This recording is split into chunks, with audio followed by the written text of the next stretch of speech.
ಕರ್ನಾಟಕ ರಾಜ್ಯದಲ್ಲಿ ಏನು ಬರ ಇದೆ, ಆ ಬರಕ್ಕೆ ಸಂಬಂಧಪಟ್ಟಂತೆ ಕಾಂಗ್ರೆಸ್ ಸರ್ಕಾರ ಏನೂ ಮಾಡಿಲ್ಲ. ರೈತರನ್ನ ಆತ್ಮಹತ್ಯೆ ಮಾಡಿಕೊಳ್ಳೋ ರೀತಿನಲ್ಲೇ ಈ ಸರ್ಕಾರ ನಡ್ಕೊಳ್ತಾ ಇದೆಯೇ ವಿನಃ ರೈತರಿಗೆ ಏನಾದರೂ ಸಹಾಯ ಮಾಡಬೇಕು, ಸಹಕಾರ ನೀಡಬೇಕು, ರೈತರನ್ನ ವಿಶ್ವಾಸದಿಂದ ಭರವಸೆಯಿಂದ ಬದುಕೋ ತರ ಮಾಡಬೇಕು ಅಂತಕ್ಕಂಥ ಯಾವುದೇ ನಡೆಯನ್ನ ಈ ಸರ್ಕಾರ ಮಾಡ್ತಾ ಇಲ್ಲ.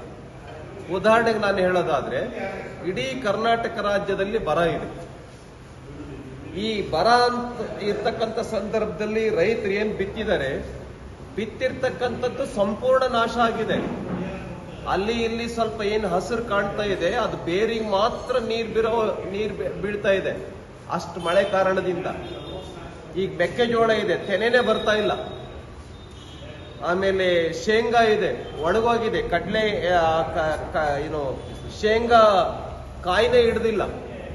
ಹೆಸರು ಸಂಪೂರ್ಣ ನಾಶ ಆಗಿದೆ. ಒಂದು ಎಕರೆಗೆ ಏನು 8 ರಿಂದ 12 ಕ್ವಿಂಟಾಲ್ ಹೆಸರು ಏನು ಬರಬೇಕಾಗಿತ್ತು, ಅಲ್ಲಿ 20 ಕೆಜಿ 30 ಕೆಜಿ ಬಹಳ ಈ ಸಾಸಿವೆ ಕಾಳಿನಷ್ಟು ಸಾಸಿವೆ ಸೈಜ್ ಇದೆ ಹೆಸರು ಕಾಳು. ಇಂಥ ಭೀಕರ ಪರಿಸ್ಥಿತಿ ಇದೆ.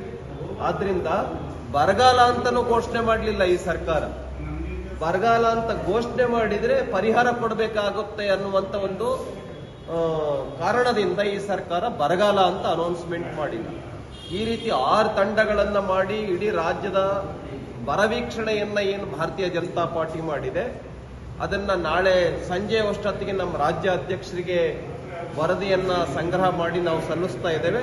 ಅದರ ಆಧಾರದ ಮೇಲೆ ಮತ್ತು ನಮ್ಮ ರಾಜ್ಯದಲ್ಲಿ ಏನು ರೈತರು ನಮಗೆ ವರದಿಯನ್ನ ಕೊಟ್ಟಿದ್ದಾರೆ, ರೈತರನ್ನ ನಾವು ನೋಡ್ಕೊಂಡು ಬಂದಿದ್ದೀವಿ. ಡ್ಯಾಮ್ನಲ್ಲಿ ನೀರು ಹೇಗಿದೆ, ಕೆರೆಗಳ ಪರಿಸ್ಥಿತಿ ಹೇಗಿದೆ, ಬೆಳೆ ಪರಿಸ್ಥಿತಿ ಹೇಗಿದೆ, ರೈತ ಹೇಗೆ ಗುಳೆ ಹೋಗ್ತಾ ಇದ್ದಾನೆ ಬೇರೆ ಬೇರೆ ರಾಜಧಾನಿಗಳಿಗೆ, ಬೇರೆ ಬೇರೆ ರಾಜ್ಯಗಳಿಗೆ, ಇದನ್ನೆಲ್ಲವನ್ನು ಕೂಡ